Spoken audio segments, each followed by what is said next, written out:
As summer is fast approaching us, I decided to make a video on sunscreens, which is good, which has less white cast, which feels really good, which offers good protection.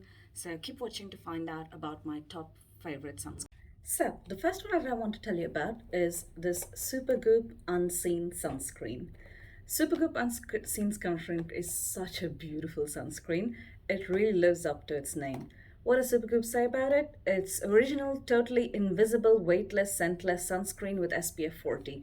It's very lightweight, you barely feel like you're wearing any sunscreen.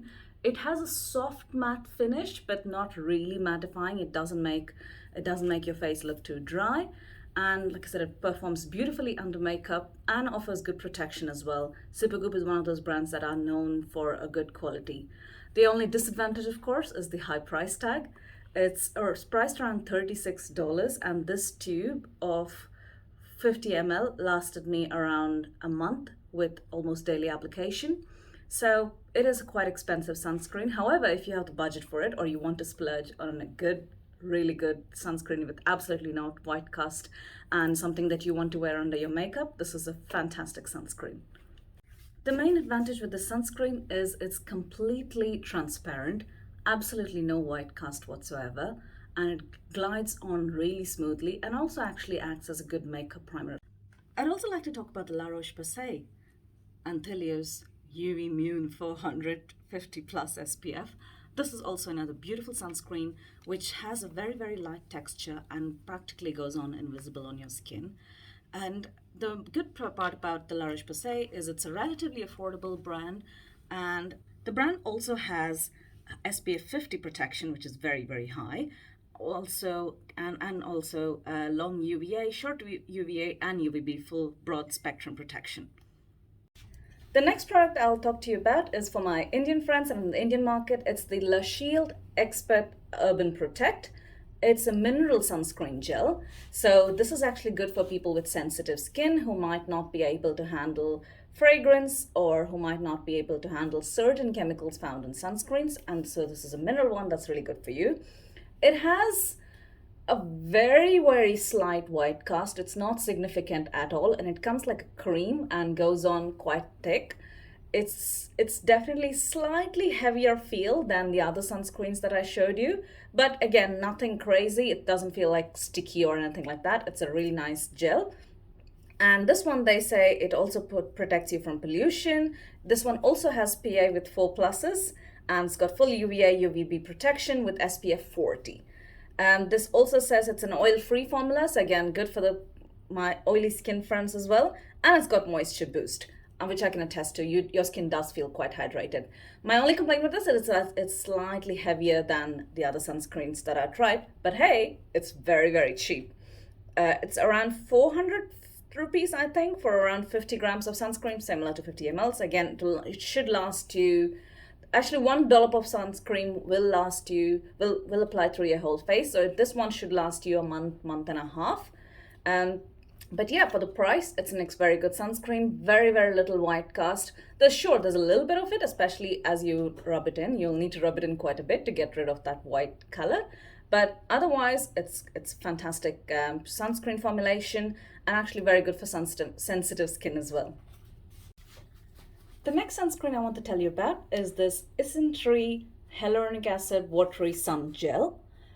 This contains 8 types of hyaluronic acid, and it's a water-based sun gel, they say, and it supplies abundant moisture and soothes and cools dry skin, and it's got an SPF 50 plus with PA with 4 pluses behind it, and that's basically the Korean standard of sunscare. It's a Korean skincare product, and I have to say I'm loving this. It's got a really watery texture, as it says, and it's very smooth to apply on with absolutely no white cast left after you finish. And it's actually quite gentle around the eyes as well. I can apply it with no problems whatsoever. There's basically no white cast whatsoever. You do need a little bit more of it because it's such a watery gel. So I applied like 1 finger length on this side of my face and 1 finger length on this side of my face, and then another one down on my neck and chest. So you do need a little bit of it because it's quite watery, but it's one of the best reviewed sunscreens on the market with SPF 50, so it gives you that good protection, and it's very comfortable, very, very lightweight. I don't even feel like I'm wearing sunscreen, and it performs beautifully under makeup because it's basically just a moisturizer kind of feel, and it acts as your skin feels very plump and very hydrated, so it's a good base for your makeup. Depending on the availability of Korean skincare products in your local market, it's actually quite an affordable product as well. This comes in a 50 milliliter bottle for around, I think, 80 dirhams, and it would last me around, again, a month. So I wouldn't say it's too expensive, it's just in the affordable but not cheap. The next sunscreen I want to tell you about is Laroche Posay, my absolute favorite sunscreen. I use this spray. It's a spray sunscreen, and again, it's got SPF 50, full UVB and UVA protection, and it's got an anti-shine, absolutely no white cast, and I basically use this for touch-ups. Now, you'll know that you need to reapply sunscreen every 2 hours. I know that. Do I do that? I try. Okay, especially for me when I'm wearing makeup, it's very hard to reapply sunscreen on top of makeup, and I find that this is very, very helpful. Now, it's in my bag. It's 75 milliliters because I use it only for touch-ups. It has lasted me around 3 months. Again, it's priced around the 150 dirham range. It's not cheap, but it's not too expensive. It's just in that mid price point, I feel. And like I said, it's a fantastic thing to have in your handbag for touch-ups, for reapplication every 2 hours. Especially when you live in a country like the UAE, when the sun's beating down on you, you absolutely, absolutely must reapply sunscreen. Oh, and as a bonus, if you want a really cheap sunscreen that does the job and is beautiful and is fragrance-free, suitable for sensitive skin, and yeah, a little bit of white cast but not terrible, it's the Banana Boat Ultra Protect Faces that you can get in every supermarket. It's priced around 45 dirhams for a small bottle, and again, that lasts you around about 3 weeks. It's a fantastic sunscreen if you want something quite cheap but still effective. I hope you enjoyed my video on sunscreens, and let me know in the comments which one's your favorite, or have you tried any of these products that I mentioned, or if there's just another favorite sunscreen of yours that I haven't tried. See you. Thanks for watching.